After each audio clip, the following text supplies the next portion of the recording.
खून से भीगी कोई कहानी लिखो, शहीदों की जोशे जवानी लिखो, न्याय ऐसा लिखो न्याय जैसा लगे, झूठ को झूठ सच की कहानी लिखो। कलम बिक न सके इस बाजार में, दूध को दूध पानी को पानी लिखो। सिर होवे कलम कोई चिंता नहीं, शीश झुक ना सके वो निशानी लिखो। इन्हीं पंक्तियों के साथ आज सत्य में भारत न्यूज़ कराएगा एक ऐसी शख्सियत से मुलाकात जिन्होंने अपने 75 सालों की उम्र में देखे कई मुकाम। भारत के जिला बदायूं में रहने वाले डॉक्टर राम बहादुर व्यथित जी से कराते हैं एक यादगार मुलाकात। हमारा सवाल ये रहेगा, आप एक कवि रहे, लेखक रहे, गद्यकार रहे, लघु कथाकार रहे, समीक्षाकार रहे। आप अगर शॉर्ट में अपने आप को बता पाए हमारे दर्शकों को, तो वो आप क्या बताना चाहेंगे चंद शब्दों में? अगर मैं पूछूं राम बहादुर व्यथित जी क्या हैं, तो आप कैसे इसे चंद शब्दों में समेटेंगे? क्योंकि शब्दों की कला आपसे भलीभांति मैं देख रहा हूं किस तरीके से आपने लिखा है, तो मैं चाहता हूं आप ही अपने शब्दों में कुछ ऐसा कहें, चंद शब्दों में, कि जो व्यथित को अर्थ दे पाए। बंधुवर, मैंने व्यथित नाम क्यों लिखा? मेरे गुरुदेव डॉक्टर अवस्थी ने अनेक बार कहा, बेटा ये उपनाम हटा डालो, उपनाम का असर पड़ता है। मैंने नाम नहीं बदला। क्यों? देश की विसंगतियां, छद्म, छल, कपट, भाई भाई में दुर्भाव, आज स्थिति इतनी विदूषित हो चुकी है। बच्चा जमीन के लिए अपने पिता पर प्रहार कर देता है। आज एक बेटा अपनी मां को फावड़ा मारकर उसकी जान ले लेता है। कल के अखबार में था, एक पति ने अपने पत्नी के ऊपर चाकुओं से 20 प्रहार किए और उसकी लाश को वहीं पटक कर और अपने बच्चों, आज के अखबार में वो न्यूज है कि वो अपने बच्चों को लेके अपनी बहन के घर गया, वहां बच्चों को छोड़ दिया और फिर भाग गया। आज संवेदना मर चुकी है, नैतिक मूल्यों का पतन हो रहा है और जो सम्मान, श्रद्धा, सद्भाव, बड़ों के प्रति एक लिहाज, वो सब समाप्त हो रहा है। स्वार्थ की आंधी में मनुष्य इतना डूब गया है, अपनी उस विभीषिका में इतना जल रहा है कि उसे ना देश की फिक्र है और ना मानवीय मूल्यों की। कहां तो अपने पिता के आदेश पर हमारे देश का जो आदर्श है, मर्यादा पुरुषोत्तम श्री राम, अपने पिता के एक वचन का पालन करने के लिए अपना राजपाट त्याग कर और वन में रहे। 14 वर्ष तक पत्थरों पर सर पटकते रहे और उन पत्थरों पर उनका विकास हुआ। मैं आपको बताना चाहूंगा कि वे पत्थर थे, वो शिलाएं थीं जिन्होंने राम को भगवान राम बनाया। वो कष्ट थे, वो हृदय विदारक कष्ट जो सीता ने झेले, उन कष्टों ने, उनके त्याग ने और उनके आंसुओं ने उसको देवी बना दिया और इसीलिए आज वो महासती कहलाती हैं। तो इन व्यथाओं को देखकर मैं व्यथित था और उन व्यथाओं को ही मैंने शब्द दिए हैं और मैंने प्रायः ऐसा लिखा जिसमें वो देश की मार्मिक व्यथाएं चित्रित थी। उन मार्मिक व्यथाओं का चित्रण करते करते मैं व्यथित हो गया। और आप अगर वो कहते हैं तो एक आध रचना मैं आपके सामने दे रहा हूं जी। मुझे कष्ट है कि आज का युवा, अगर सच कहूं तो मोबाइल पर व्यस्त है। आज का युवा, उसे घर से निकलते समय ध्यान नहीं रहता, अपने माता पिता के चरण स्पर्श करके निकले। हमारी परंपराएं थीं, जब हम चरण स्पर्श करके घर से निकलते थे। स्त्रियां हमारे घर की देहली को सर नवा कर तब घर से बाहर निकलती थी, देहली को पूछ कर निकलती थी। आज वाय वाय हो गई। हनुमान जी के मंदिर से लड़कियां निकलती हैं तो हनुमान जी को ऐसे हाथ हिलाकर वाय वाय करके चली जाती हैं। आज वो प्रणांजलि, आज वो चरणों में बैठकर और बैठना और अमृत प्राप्त करना, वो सब चीज विलुप्त हो गया है। और तमाम हमारे देश के जो शीर्ष पुरुष थे, उनको हम उनकी मजाक उड़ाते हैं। वीर सावरकर जिसने पूरा जीवन होम कर दिया और उसने समर्पण नहीं किया, अंग्रेजों ने उसके प्लास से नाखून खींचे, खून से रक्तपत उस उंगलियों से उस वीर सावरकर ने अंडमान की जेल की दीवारों पर रचनाएं लिखी। उन रचनाओं की कद्र करने वाला आज हिंदुस्तान में नहीं है। आज हम माइकल जैक्सन को प्रणाम करते हैं। आज हमें विदेश की संस्कृति अच्छी लगती है और हमें अपना वीर सावरकर अच्छा नहीं लगता। इसकी पीड़ा मैंने एक रचना में व्यक्त की है। वीर शिवा का शौर्य कहां है? वीर शिवा का शौर्य कहां है? राणा सांगा की तलवार और चेतक समा गया पृथ्वी में। हल्दी घाटी क्यों लाचार, हल्दी घाटी क्यों लाचार। 80 घाव लगे राणा के, भाल कभी ना झुक पाया। 80 घाव लगे राणा के, भाल कभी ना झुक पाया। रोटी खाई घास की लेकिन सिंह तनिक ना घबराया। रोटी खाई घास की लेकिन सिंह तनिक ना घबराया। सोई कहां वो सिंह गर्जना, कवि प्रश्न करता है आज के युवा शक्ति से। सोई कहां वो सिंह गर्जना, लक्ष्मीबाई की ललकार। चेतक समा गया पृथ्वी में, हल्दी घाटी क्यों लाचार। विजय घोष वो चंद्रगुप्त का, तक्षशिला क्यों ध्वस्त हुई। प्रश्न करता है कवि, हमारी मर्दानगी कहां चली गई, हमारा पौरुष कहां सो गया। विजय घोष वो चंद्रगुप्त का, तक्षशिला क्यों ध्वस्त हुई। कुंभा जयमल हैं हाफ रहे और आज पद्मिनी त्रस्त हुई। आज पद्मिनी त्रस्त हुई और जौहर की ज्वाला क्यों ठंडी। जौहर की ज्वाला क्यों ठंडी। हाड़ा रानी की तलवार और चेतक समा गया पृथ्वी में। हल्दी घाटी क्यों लाचार, हल्दी घाटी क्यों लाचार। तिलक, गोखले और गांधी का तप नजरों से दूर हुआ। तिलक, गोखले और गांधी का तप नजरों से दूर हुआ और राजगुरु और भगत सिंह का एक सपना था चूर हुआ। राजगुरु और भगत सिंह का एक सपना था, वो सपना ही लेके चले गए। एक सपना था चूर हुआ। अरावली की सिंह गर्जना, अरावली की सिंह गर्जना। इंदिरा गांधी की हुंकार, चेतक समा गया पृथ्वी में। हल्दी घाटी क्यों आचार। और एक ऐसा वीर सेनानी जो देश के लिए लड़ता रहा और भारत उसके लिए कुछ नहीं कर सका। देश ने स्वतंत्र होने पर देश के राष्ट्र नायक ने कह दिया कि अगर हमें मिल गया तो हम अंग्रेजों को सौंप देंगे। ऐसा उस महान वीर सेनानी को प्रणाम करके मैं रचना को अंतिम चरण दे रहा हूं।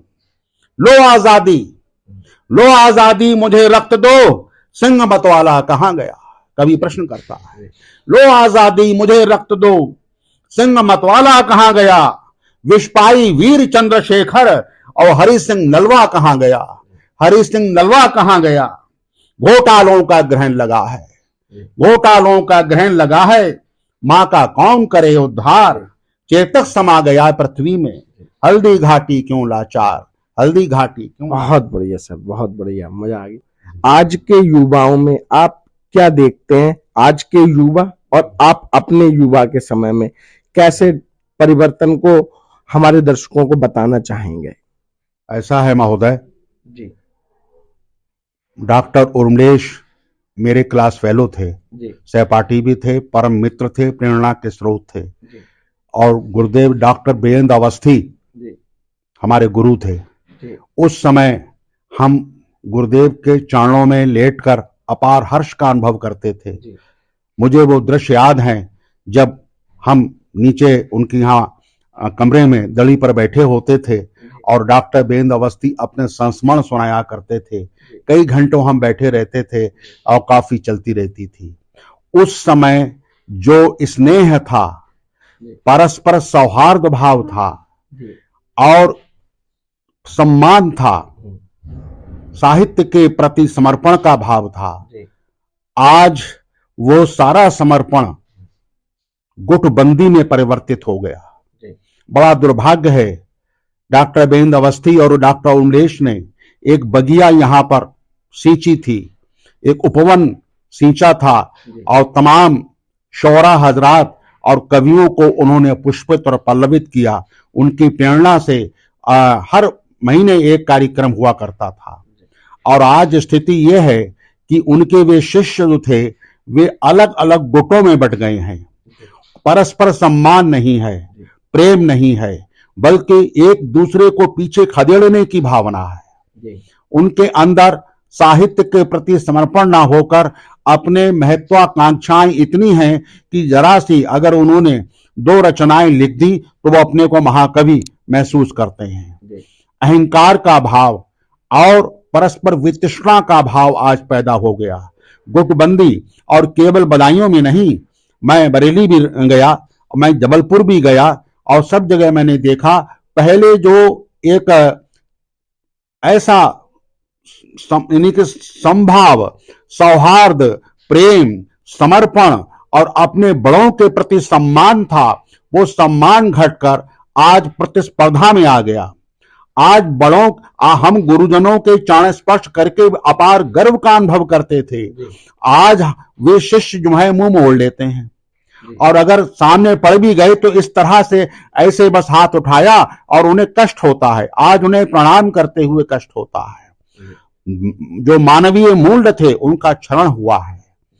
प्रेम, सद्भाव और सत्कार का भाव जो है वो सिमट कर अपनी महत्वाकांक्षा और अपने स्वार्थ में सीमित हो गया है। और गुटबंदी इतनी है, मैंने इसको बुलाया है तो मैं इस कवि को नहीं बुलाऊंगा, मैंने उसका प्रति सम्मान किया है तो मैं अब इसको नहीं बुलाऊंगा। उसका सम्मान उस जगह वहां कैसे हो गया, उसका कार्यक्रम कैसे सफल हो गया, वो कार्यक्रम इतने अखबारों में कैसे आ गया, मेरा समाचार आना चाहिए।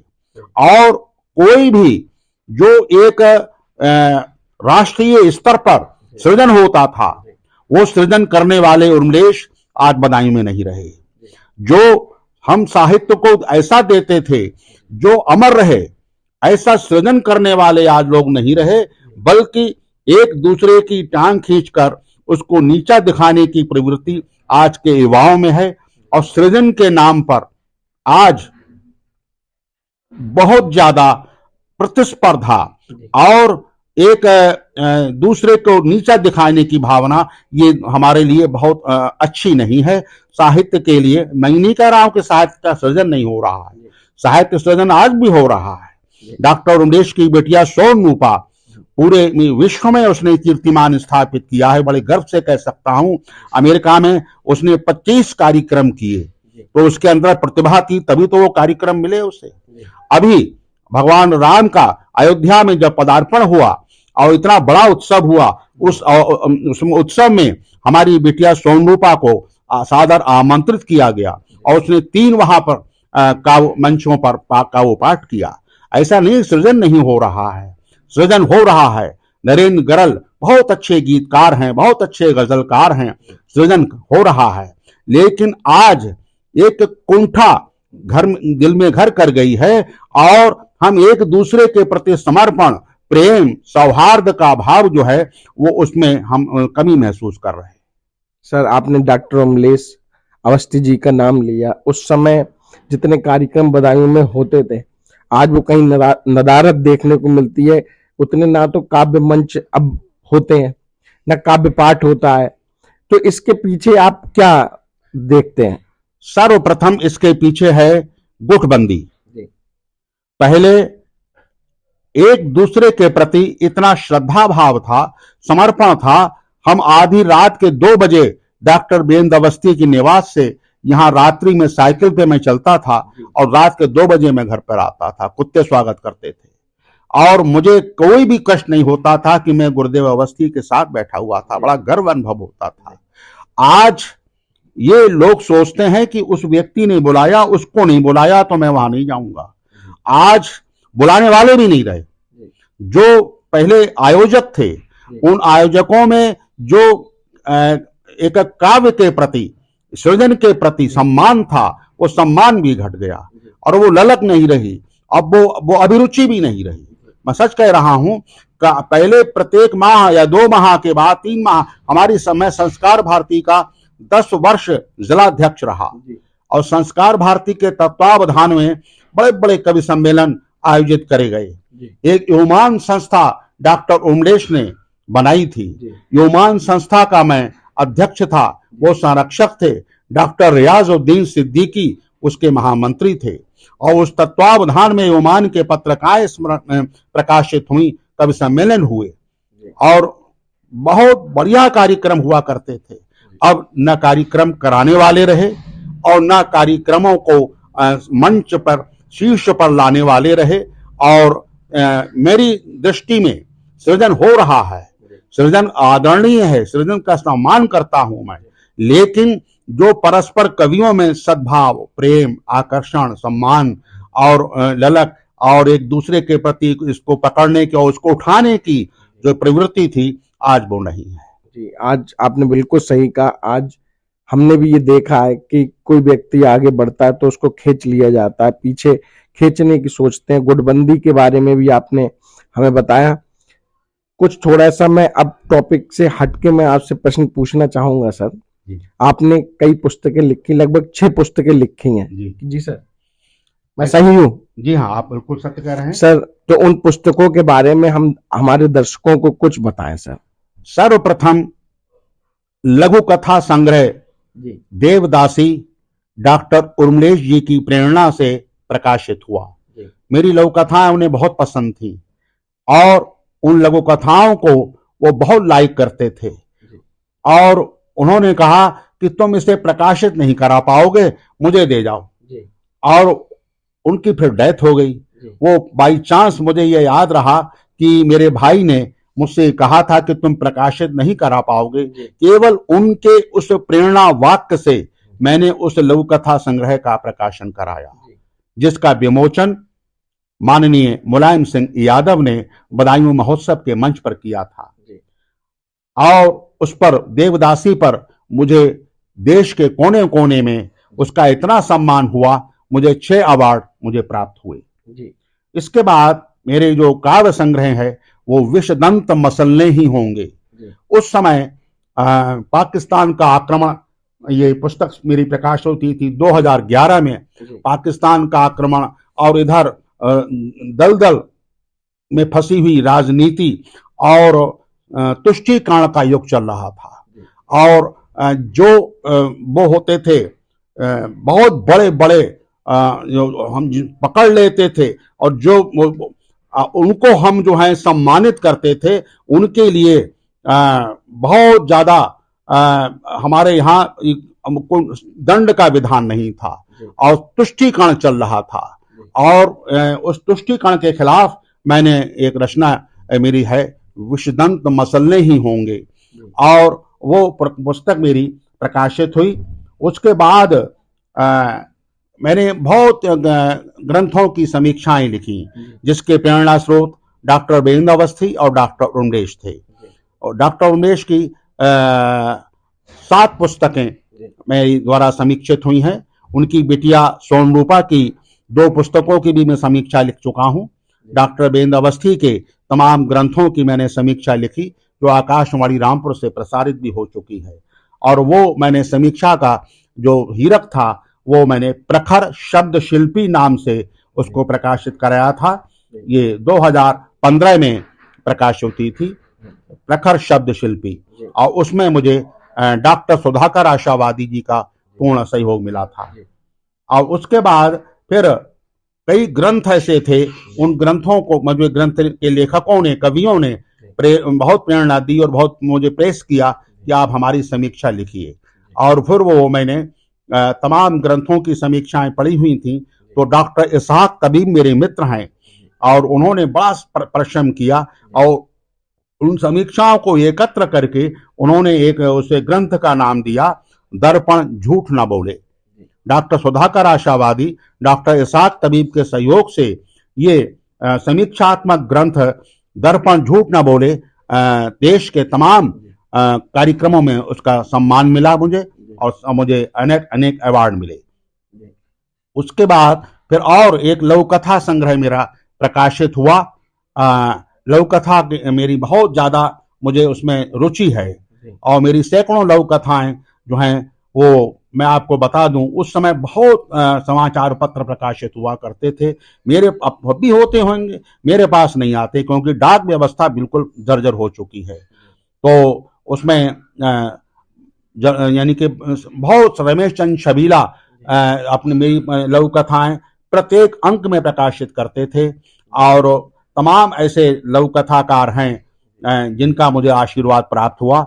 लघु कथा का एक बहुत बड़ा नाम है पटना के महेंदु पटना के, उनका उन्होंने मुझे आशीर्वाद दिया और मेरी उस पुस्तक में आंखें बोलती हैं में उनकी प्रस्तावना है। और मुझे डॉक्टर महाश्वेता चतुर्वेदी जी ने भी मेरी पुस्तकों की प्रस्तावना लिखी, इस बात का मुझे बड़ा खुशी है। उसके बाद बहुत आग्रह हुआ मेरे मित्रों का कि आपके ऊपर एक विशेषांक प्रकाशित होना चाहिए और मुझे बड़ा हर्ष है। मेरे तमाम मित्रों ने, कविवर महेश मित्र, डॉक्टर इसहाक तबीब, डॉक्टर सुधाकर आशावादी और मेरे प्रिय पुत्रवत जिनको मैं स्नेह करता हूं, डॉक्टर अक्षत शेष, सुरेंद्र नाथ, इन सब ने और बहुत स्नेह से मेरे ऊपर लेख लिखे। किसी ने मेरे लघु कथा संग्रह पर लिखा, किसी ने काव्य संग्रह पर लिखा और किसी ने समीक्षात्मक ग्रंथों पर मेरे ऊपर लेख लिखे और तमाम लेख मेरे ऊपर प्रकाशित हो चुके थे अनेक पत्र पत्रिकाओं में। उन सब का संग्रह करके जर्जर कश्ती, अलीगढ़ से एक प्रकाशित होती थी पत्रिका, तो जर्जर कश्ती पत्रिका का विमोचन जो है वो मैंने संकल्प लिया था कि मैं जो हमारे पद्मश्री पद्म भूषण गोपाल दास नीरज हैं उन्हीं से मैं कराऊंगा। और अपार हर्ष का विषय है, उन्होंने अपने करकमलों से मेरी जर्जर कश्ती पत्रिका का विमोचन किया। उस जर्जर कश्ती में पूरा उसमें मेरा साहित्य है, लघु कथाएं भी हैं, लेख भी हैं, समीक्षाएं भी हैं और नवगीत भी हैं, गीत भी हैं, नवगीत भी हैं। और वो जर्जर कश्ती मेरे लिए हृदय से प्रिय है, जिसका बहुत मुझे सम्मान मिला। सर, जैसा कि लघु कथा आपकी बहुत फेवरेट रही है, आपने कई लिखी, कोई ऐसी लघु कथा, नाम से ही पता चला छोटी होती होंगी, कोई ऐसी लघु कथा जो आपको याद आती हो और हमारे दर्शकों को बताना चाहें आप? जी हाँ,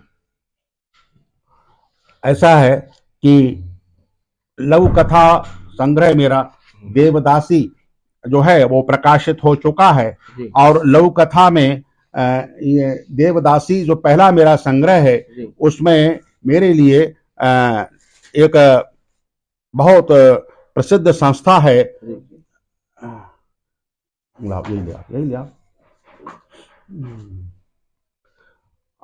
वहां पर देवदासी पर मुझे उस वर्ष का श्रेष्ठ लघु कथाकार सम्मान दिल्ली में मुझे प्राप्त हुआ था। अब आपने पूछा है कि कोई ऐसी लघु कथा हो जो हमारे दर्शकों के लिए? एक लघु कथा बहुत छोटी सी जिसमें संवेदना है, नारी मन की कोमल भावनाओं को उकेरने का मैंने प्रयास किया है और इसको बहुत सराहा गया। लघु कथा का शीर्षक है लच्छों की कलाई। लच्छो, तुम्हारी कलाई पर यह पट्टी कैसी बंधी है? कल चोट का निशान भी नहीं था। प्रिया ने बर्तन धोने वाली मेहरी से पूछा। मैडम क्या बताएं? लच्छो को शर्माई, फिर संकोच त्याग कर उसने बता दिया, मर्द ने डंडा फेंक कर मारा, कलाई जख्मी हो गई और तुम चुप रही, तुमने कुछ नहीं किया? प्रिया ने आश्चर्यचकित होकर पूछा। क्या करती? मैं घंटे भर रोती रही, फिर उसने मुझे चुप कराया, क्षमा मांगी और फिर ले गया हॉस्पिटल। कमाल है, उसने मनाया और तुम मान गई? प्रिया ने बात काटकर पूछा। मारा तो क्या हुआ, मर्द है मेरा। रात को सीने से लगाकर तो वही सोता है ना।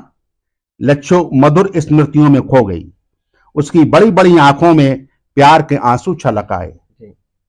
प्रिया आंखें फाड़े लच्छो के प्रगाढ़ प्रेम और उसके समर्पण भाव को देख रही थी। उसे अपने आप से ग्लानि हो उठी। कितनी बदनसीब है वो कि मधुकर को छोड़कर वो अपने मायके चली आई। जरा सी बात थी। प्रिया ने अपनी सास को जवाब दे दिया। मधुकर ने कहा, मां से क्षमा मांगो। प्रिया ने साफ इनकार कर दिया। मेरी गलती ही नहीं तो क्षमा क्यों मांगू। क्रोध के आवेश में मधुकर ने प्रिया के गाल पर जोरदार थप्पड़ जड़ दिया। मां से क्षमा नहीं मांग सकती तो तुम्हें इस घर में कोई जगह नहीं है, निकल जाओ इस घर से। मां बाप के लाड़ में बिगड़ी राज रानी अपना घर छोड़कर मायके आ गई। आज 4 महीने हो गए, किसी और से कोई पहल नहीं हुई। प्रिया बिस्तर पर पड़ी सुबक रही थी। लच्छो के प्रगाढ़ प्रेम और विश्वास के सम्मुख आज वो अपने आप को बहुत छोटा अनुभव कर रही थी। ज्ञात नहीं उसके हाथों में मोबाइल कब आया। मधुकर का मोबाइल नंबर स्वतः लग गया। मधुकर की आवाज सुनते ही उसका गला रुंध गया। वो फूट फूट कर रोने लगी। एक भी शब्द मुंह से नहीं निकला। उधर से प्यार भरा स्वर सुनाई दिया, जानम तैयार हो जाओ, मैं तुम्हें आज ही लेने आ रहा हूं। बहुत सुंदर, अति सुंदर एक छोटी सी कहानी और कितना कुछ सिखा गई। बहुत बहुत ही बढ़िया, मार्मिक। और सर मैं इसी के साथ आपसे अब एक अगला सवाल करूंगा जी। सर, आपके दिल के कोई करीब काव्य संग्रह हो, कोई कविता हो जो हमारे दर्शकों को आप सुनाना चाहें। जी। मेरी तमाम कविताएं ओज से परिपूर्ण हैं, जिनमें वीर रस की प्रधानता है। और बहुत मैंने राष्ट्रभक्ति की रचनाएं काफी लिखी हैं और उनमें से एक रचना मैं आपको आपके सामने देना चाहता हूं। कोई अच्छी, कोई जो आपके दिल के करीब रचना हो वो आप हमारे दर्शकों के लिए सुना पाएं। एक राष्ट्रभक्ति की रचना मैं देना चाहता हूं। भारत मां का अर्चन। देवों की इस पुण्य भूमि का शत शत है अभिनंदन। देवों की इस पुण्य भूमि का शत शत है अभिनंदन। भाव विभोर हुआ जनगण मन, करता श्रद्धा वंदन। भाव विभोर हुआ जनगण मन, करता श्रद्धा वंदन। यह गांधी की तपोभूमि है, यह गांधी की तपोभूमि है, यह नेहरू का नंदन। और भस्म हुई है लक्ष्मीबाई, माटी इसकी चंदन। भस्म हुई है लक्ष्मीबाई, माटी इसकी चंदन। और लहू शहीदों का है बिखरा, लहू शहीदों का है बिखरा। ललनाओं का क्रंदन, भाव विभोर हुआ जनगण मन, करता श्रद्धा वंदन, करता श्रद्धा वंदन। छाती फटती भगत सिंह की, छाती फटती भगत सिंह की, तब परचम लहराए। ये ऐसे ही नहीं मिल गया तिरंगा ध्वज लहराने के लिए, जिन पर नाज करते हैं हम। छाती फटती भगत सिंह की, तब परचम लहराए। और ऊधम सिंह लेता है करवट, विजय पर्व तब आए, विजय पर्व तब आए। जिंदा बेटों को चुनवाए, याद करें वो स्वर्णिम पृष्ठ। जिंदा बेटों को चुनवाए, भाल उसी का चंदन। भाव विभोर हुआ जनगण मन, करता श्रद्धा वंदन। बहुत बढ़िया सर। कबीरा की ये भीनी चादर, कबीरा की ये भीनी चादर और तुलसी की चौपाई। कबीरा की ये भीनी चादर, तुलसी की चौपाई। और कवि रसखान ठुमुक के नाचे। कवि रसखान, सैयद इब्राहिम नाम था उनका। और देखें कृष्ण भक्ति में कैसे लीन हो गए। कवि रसखान ठुमुक के नाचे और खुसरो ले अंगड़ाई। अमीर खुसरो, खुसरो ले अंगड़ाई। और राम श्याम के चरण पखारे, राम श्याम के चरण पखारे। ऐसी रज का वंदन, भाव विभोर हुआ जनगण मन, करता श्रद्धा वंदन, करता श्रद्धा वंदन। और मंगल कामना है एक कवि की। विश्व गुरु बन जाए पुनः ये, विश्व गुरु बन जाए पुनः ये, हिम किरीट सा दमके, हिम किरीट सा दमके, और आजादी की धूम उठे और छवि इंद्र धनुषी चमके। आजादी की धूम उठे, छवि इंद्र धनुषी चमके, और परचम लहरे दूर गगन में। कवि की लालसा है, परचम लहरे दूर गगन में, भारत माँ का अर्चन, भाव विभोर हुआ जनगण मन, श्रद्धा करता।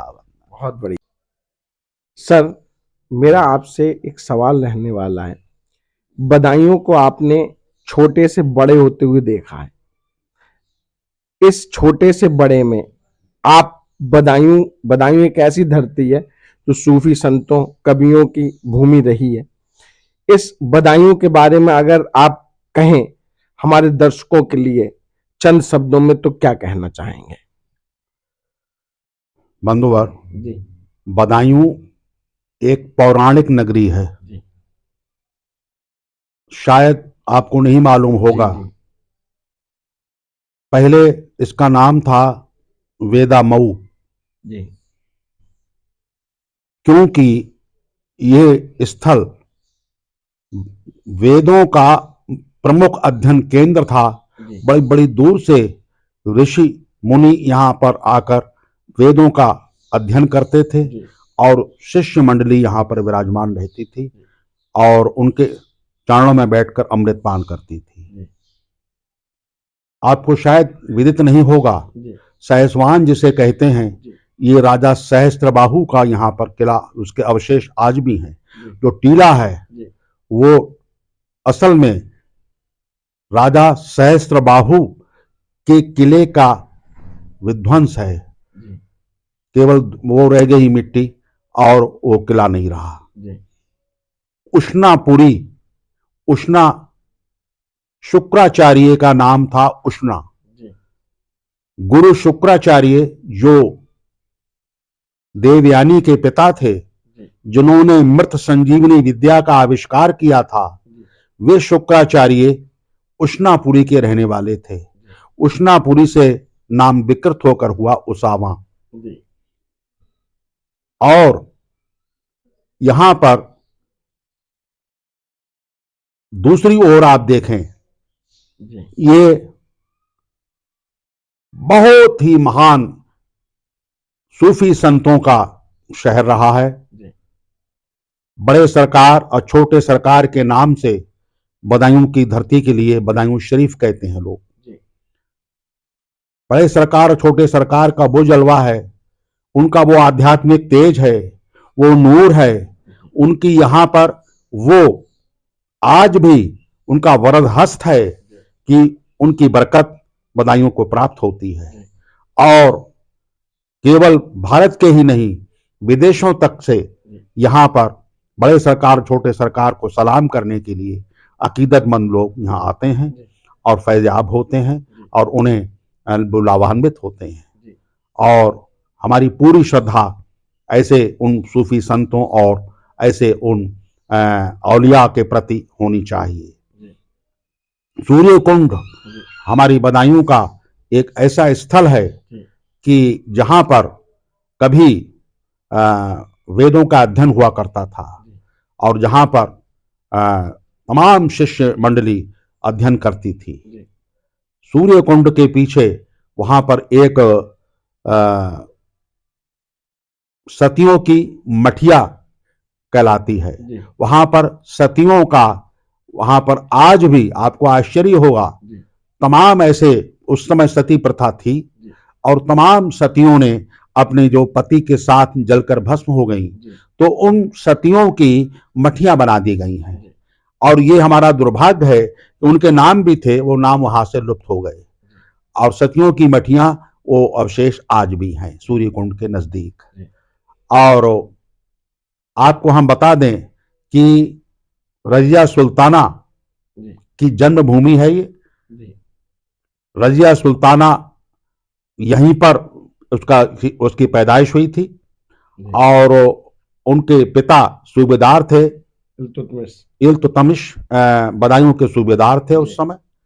और अब मैंने तो खैर मुझे नहीं मालूम कुछ लोगों ने, उधर मैं गया जामा मस्जिद की तरफ घूमने, पहले जाता था, शौक था, और लोगों ने मुझे ये बताया कि यहाँ जो नीचे के लिए ढाल है, वहाँ पर जो बना हुआ था उनका महल, जिसके अवशेष हैं, तो वहाँ पर अब भी कभी कभी रात में रजिया सुल्ताना घोड़े पर घूमती हुई उनको दिखाई देती है ख्वाब में। खैर, तो ये, और जामा मस्जिद जो है वो उस पर शोध हो रहा है और तमाम रिसर्च चल रही है कि एक पक्ष का ये कहना है कि यहाँ बहुत विशाल भव्य शिव मंदिर था, जिसको परिणत करके जामा मस्जिद का रूप प्रदान किया गया। ये इतिहास का विषय है, शोध का विषय है, इस पर हमें कोई टिप्पणी नहीं करनी चाहिए। इतना तो हमें विदित है कि शेखुपुर कभी बहुत संपन्न क्षेत्र था। शेखुपुर के नवाब हुआ करते थे और उन नवाबों की बाकायदा अदालत लगती थी, और वहाँ के शेखुपुर के नवाब खानदान से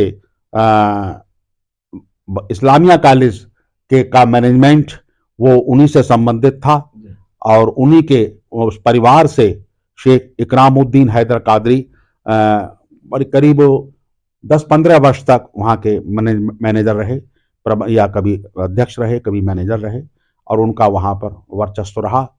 और अब तो वो भवन जो हैं, जो बहुत ही आलीशान थे, वो भवन खंडहर के रूप में परिणत हो रहे हैं। और वे चौकियाँ जो थीं, शेखुपुर की रियासत की चौकियाँ आज भी उनके अवशेष विद्यमान हैं। मैं कहना चाहूँगा कि बदायूं का वो पौराणिक स्वरूप जो है वो आज नहीं रहा, और बदायूं पिछड़ गया। ये दुर्भाग्य है बदायूं का कि बदायूं को जितने भी रहनुमा मिले, सांसद, चाहे वो सांसद हों चाहे विधायक हों, उन्होंने एक मात्र धर्मेंद्र यादव के अलावा किसी भी सांसद ने बदायूं के लिए कुछ नहीं किया, और वो अपनी पूजा में लगे रहे और अपने वर्चस्व को स्थापित करने में। धर्मेंद्र यादव ने जरूर बदायूं को मेडिकल कॉलेज दिया, बदायूं के लिए ओवरब्रिज दिया, और बड़ी लाइन भी उन्होंने स्थापित कराई, और करीब 25 विद्यालयों के उसमें उद्घाटन में और उनको ग्रांट दिलवाने में, उनको सूत्रपात में उनका योगदान है। धर्मेंद्र यादव के अलावा कोई भी सांसद ऐसा नहीं, चाहे स्वामी चिन्मयानंद हो, सलीम इकबाल शेरवानी हो, इतनी बड़ी बड़ी हस्तियां, इस समय संघमित्रा जी विराजमान हैं, किसी ने बदायूं के लिए, इसके विकास के लिए सोचा ही नहीं। और इसीलिए बदायूं आर्थिक दृष्टि से आज भी पिछड़ा हुआ है। आज भी कोई भी संपन्न सेठ जो है शॉपिंग करने बरेली जाता है, दिल्ली जाता है, और इलाज कराने के लिए आज यहाँ मेडिकल कॉलेज है, लेकिन फिर भी इलाज कराने वो दिल्ली जाता है, बरेली जाता है, भागता है। और शिक्षा के क्षेत्र में बदायूं जो है वो यहाँ पर 6 महाविद्यालय हैं, सब कुछ है, इंटर कॉलेजों की संख्या ही बहुत है। शिक्षा के क्षेत्र में अब बदायूं आगे बढ़ रहा है, ये हर्ष का विषय है। शिक्षा के क्षेत्र में, तकनीक के क्षेत्र में, और अभी कुछ ही दिन पूर्व माननीय मुख्यमंत्री महोदय ने यहाँ ये प्लांट जो है वो बहुत अच्छी, मतलब ये कुछ तो हुआ। और ये किसी, देखिए अब मैं इसमें चाहे हमारे बब्बू भैया राजीव कुमार सिंह, उनका योगदान हो, किसी का हो, अरे कुछ तो करिए, अपने क्षेत्र के लिए कुछ तो कर जाइए। ऐसा है, आज मैं धर्मेंद्र यादव का नाम ले रहा हूँ, वो जबकि यहाँ के नहीं है, लेकिन उन्होंने कुछ तो किया। ऐसा कुछ कर जाइए जो बदायूं आपको याद रखे। ऐसे हमें सांसद, ऐसे रहनुमा और ऐसे प्रतिनिधि नहीं मिले। और लेकिन शिक्षा के क्षेत्र में बदायूं अग्रणी है, और तकनीक के क्षेत्र में पीछे है, मैं कहना चाहूँगा टेक्निकल फील्ड में पीछे है। और सांस्कृतिक क्षेत्र में जो डॉक्टर अवस्थी जी ने मशाल जलाई थी, उस मशाल को उनका सुपुत्र, उनके डॉक्टर अक्षत अशेष अब भी मशाल को प्रज्वलित रखे हुए हैं। और वो गति से तो हमारे यहाँ सांस्कृतिक गतिविधियां नहीं हो रही हैं, वो ना स्पीड है, ना वो आस्था है, और ना वो ललक है, और ना श्रद्धा है, और ना समर्पण है। और इसीलिए हमारे यहाँ इतने टुकड़ों में बट गया है साहित्य और संस्कृति का विकास कि वो अब जो है वो हम यही नहीं कह सकते कि कौन हमारा रहनुमा है जिसके नेतृत्व में हमारा जनपद जो है वो साहित्यिक सांस्कृतिक क्षेत्र में प्रगति कर रहा है।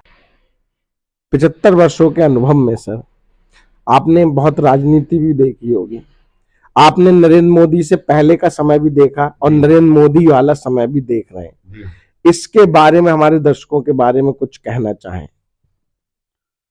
बंधुवार, मेरी दृष्टि में नरेंद्र मोदी भारत के लिए एक वरदान है जी। और ये भारत का महान सौभाग्य है कि एक ऐसा तपस्वी, एक ऐसा मनस्वी, एक ऐसा निष्प्रह योगी भारत को मिला है जिसने एक ऐसा कीर्तिमान स्थापित किया है। राजनीति के क्षेत्र में इतना ऐसा अनुभव, बहुत यहां प्रधानमंत्री रहे और ऐसे ऐसे प्रधानमंत्री रहे कि जिनकी मैं कोई निंदा करना गलत है, जो देश को नीचे गिराते चले गए, लेकिन अगर हमारे भारत का वर्चस्व पूरे विश्व में स्थापित करने वाला कोई सिरमौर व्यक्ति है, कोई शिरोमणि व्यक्ति है, कोई शिरोमणि नेता है तो वो नरेंद्र मोदी हैं। आज बड़े गर्व का विषय है कि जब रामलला की स्थापना विराजमान हो रहे थे तो ये कितने गर्व का विषय है कि अमेरिका में, वियतनाम में, सूरीनाम में, इंडोनेशिया में, कंबोडिया में वहां पर दिवाली मनाई जा रही थी। और बड़े गर्व का विषय है, ये एक धर्म की बात है, लेकिन मैं कहना चाहूंगा कि 500 वर्षों से भगवान राम, जिनके नाम से हम सुबह उठकर नाम लेते हैं और मरते समय भी वही राम नाम जाएगा, उस राम के लिए 500 वर्ष तक की कैद हमने रखी और वो कैद से आजाद कराने वाला अगर कोई है नरेंद्र मोदी है। उस कैद से आजाद करा के और उन्होंने एक ऐसा मंदिर नहीं बल्कि विश्व मंदिर स्थापित किया है जो विश्व में अनोखा है और करोड़ों व्यक्ति की आस्था उसके साथ जुड़ी हुई है। ये केवल राम मंदिर का प्रश्न नहीं है, औद्योगिक क्षेत्र में, आर्थिक क्षेत्र में, सामाजिक क्षेत्र में और सबसे बड़ी बात नारी सशक्तिकरण। गरीब, वो कहते हैं 4 जातियां हैं, कितनी अच्छी बात है। मेरी दृष्टि में केवल 4 जातियां हैं, गरीब, किसान, नारी और पिछड़ा वर्ग। ये इन्हीं के उद्धार के लिए उनका संकल्प है और इन्हीं के उद्धार के लिए अभी परसों जो अंतरिम बजट पास हुआ है उसमें पूरा नारी सशक्तिकरण पर बल दिया गया है। किसानों के लिए हर सुविधा दी गई है और गरीबों के लिए और महिलाओं के लिए कि जितना ज्यादा वो द्वार खोल सकते थे प्रगति के, और उन्होंने ये लक्ष्य रखा है कि अभी तो लाखों की संख्या में उन्होंने महिलाओं को सशक्त किया है, लाखों की, करोड़ों की संख्या में आगे आने वाले समय में करोड़ों महिलाएं ऐसी होंगी भारत की तो सशक्त होंगी, आत्मनिर्भर होंगी और जिनका अपना व्यवसाय होगा।